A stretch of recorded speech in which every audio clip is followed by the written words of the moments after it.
Fortunately or unfortunately, I've got the one with the unmentioned on here, okay? And we can just look at where it goes wrong so you get an idea, okay? So this left down one in out is the one of them. All right, again, setup-wise and takeaway is good. This is all nice. I think sometimes you sort of stop turning on these shorter shots and you're going to see yourself now kind of as you sort of stop turning, the arms start going up and you start moving in towards that green line with your head there. So you're kind of going into it a little bit that way, which is going to put a bit more weight on the toes and then produce that club going a little bit more towards hosel end, okay?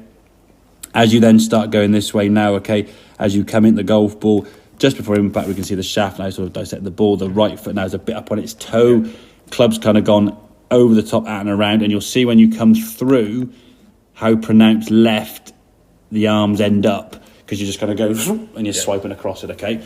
So you've got to feel the same good takeaway, but just a little bit more turn there. So you're kind of rotating that right side a bit more out of the way, so your arms kind of get a bit more depth in the backswing.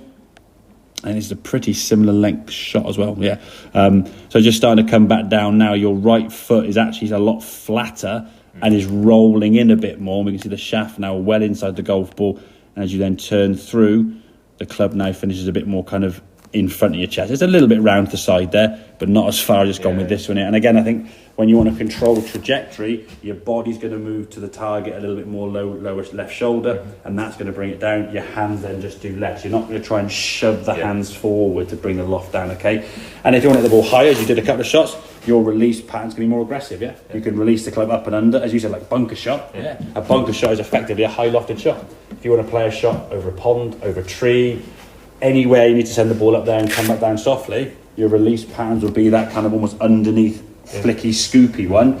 If you want to hit the balls lower, your body's going to move a bit different and your hands just respond to that. So you're going to get yourself covering the ball a bit better by moving better, not think, oh, here's a low shot, shove the hands forward, okay, here's a high shot, flick it, yeah? So your body's still moving well, just your hands and arms are going to kind of do what they got to do rather than shove it out too much. But that's, I mean, yeah, you've had a couple there. I don't think it's a shot you really suffer with, but every now and then it'll creep in.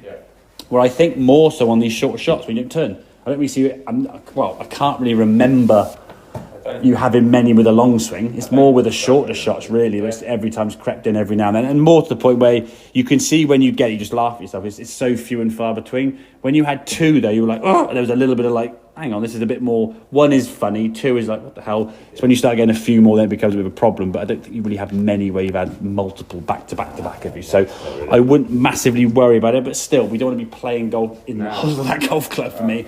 I'd rather get yourself in a position where that club face is a little bit sort of stronger, striking the ball better.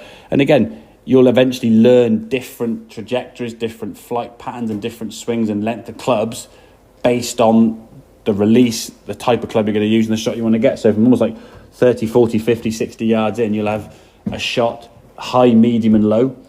Up to a certain yardage, you're probably still doing that with your wedges. Once you maybe get to that 80, 90, 100 mark, rather than trying to hit your wedge low and move the ball too far back, take a 9 or 8 iron, yeah?